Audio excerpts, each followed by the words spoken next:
So let's talk about Kennedy Davenport and Samari. It has been all over the internet this past week, and I wanted to give it some time to cool off, right? I didn't want to come and talk to you guys immediately just because I like both of them. I like Samari, I like Kennedy, and it's difficult when two people you like are sort of at each other because it's like, you know, in the words of Nicki Minaj, pick a side, and I cannot pick a side, right?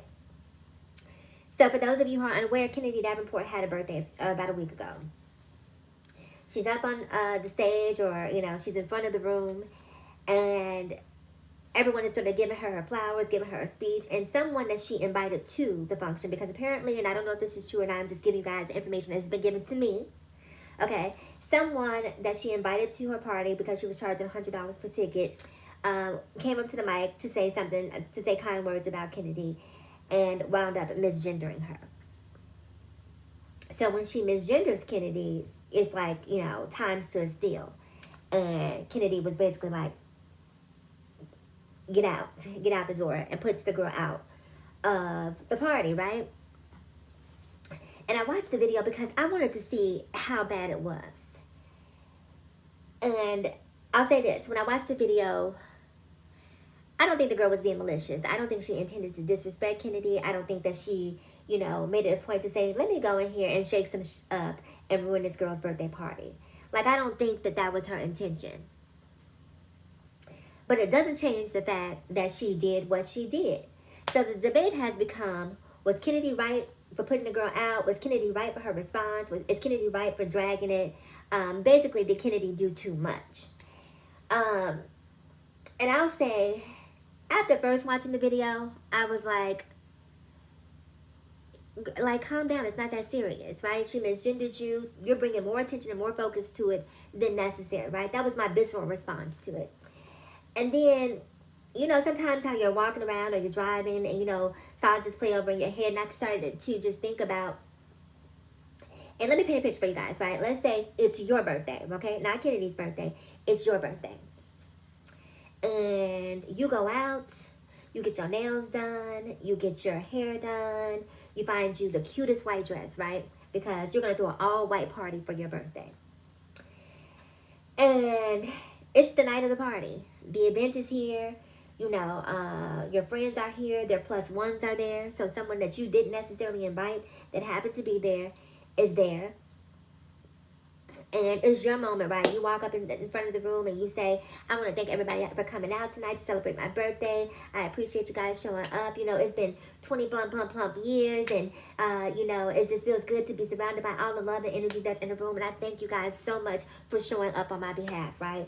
And while you're doing it right, you got your hair done. You know that you are sitting in that moment. You know that you are that girl in that moment because it's just your moment. And all of a sudden people come up after you've said, you know, after you've given your thanks, people come up and they start giving you your flowers, right?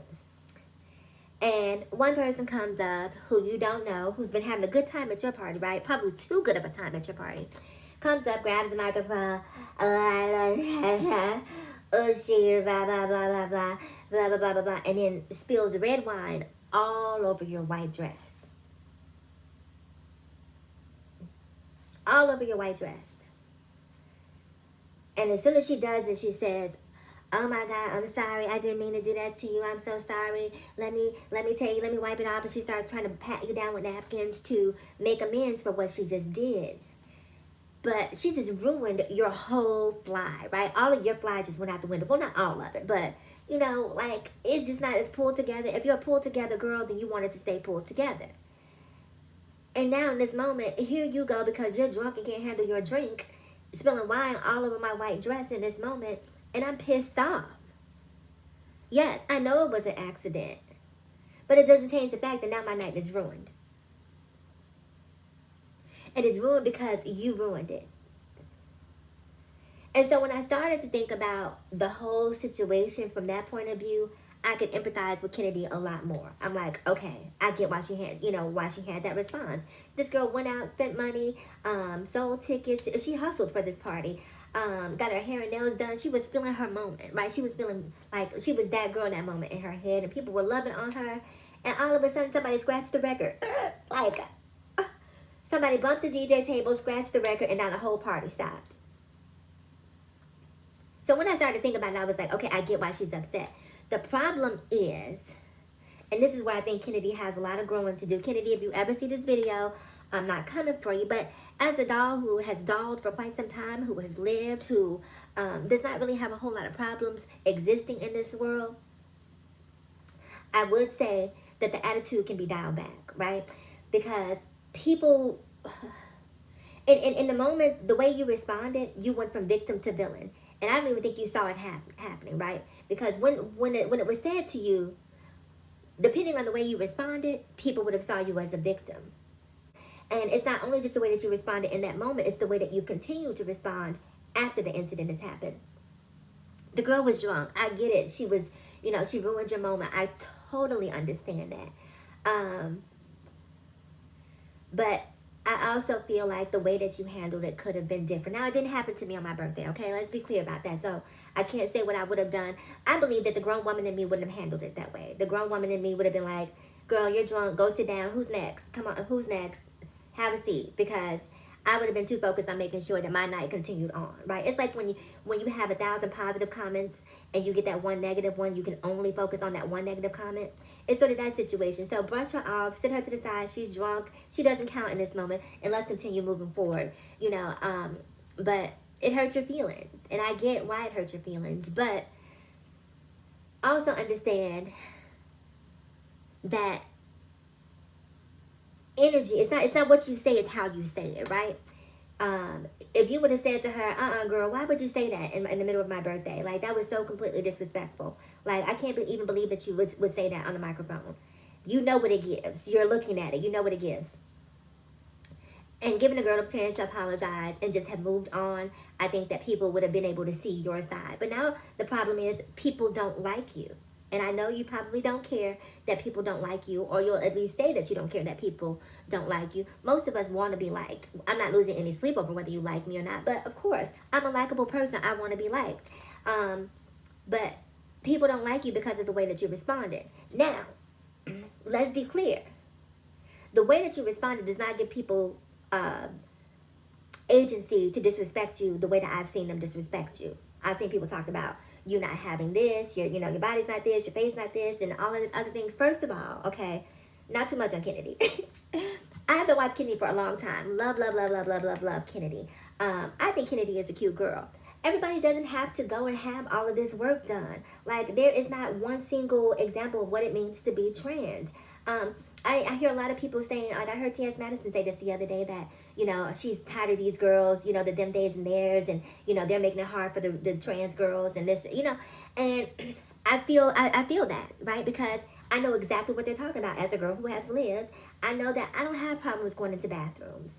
I don't have problems existing. I work in corporate America. The only Black trans woman that I'm aware of in my company. I work for a major technology company in corporate America. I see gay men, I see non-binary people, but I don't see any other Black trans women in the building. And in spite of that, I don't have issues with going to the bathroom at work. I don't have issues with my coworkers. I just don't have issues at work, not related to me being trans. Could there potentially be people talking about me behind my back? It's behind my back, it's not in my face. You're a punk, then do what you do. I'm not worried about that.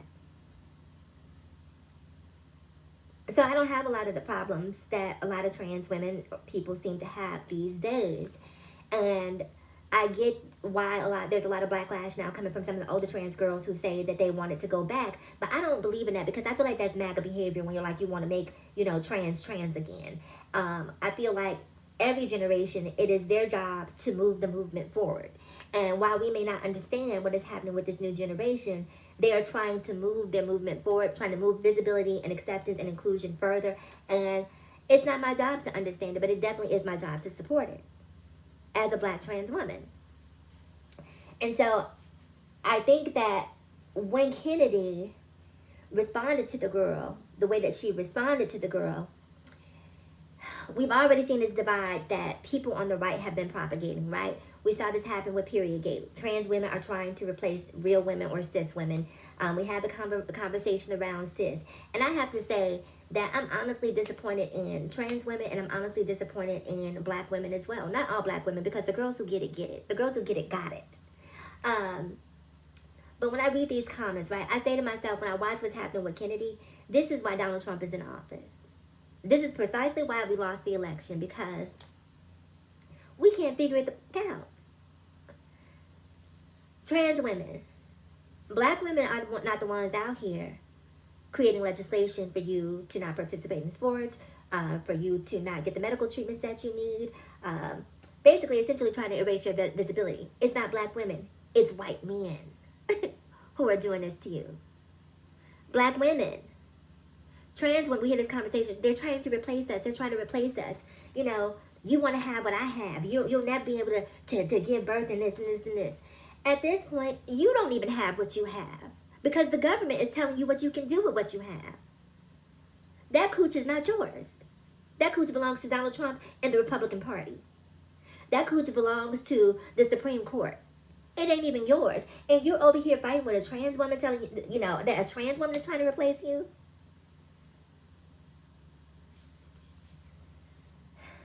The sooner we understand that we are stronger together than we are divided, the further we will go.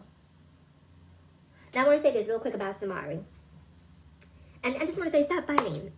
Black women, trans women do not hate you. Trans women do not do not want to erase you. Like, we love. I'm a lover of good people. I don't care if you're a male, female, black, white, Asian. If you're a good person, if the energy is good, if the vibration is there, that's what I love, right? I don't hate on any particular group of people. And I never understood the logic of saying that black trans women hate black women when I go out to this world presenting as a black woman. Why would I ever want to see a black woman be treated like a second-class citizen? Why would I ever want to see a black woman be disrespected? Because by proxy, that would mean that I, too, would warrant the same disrespect. And I don't.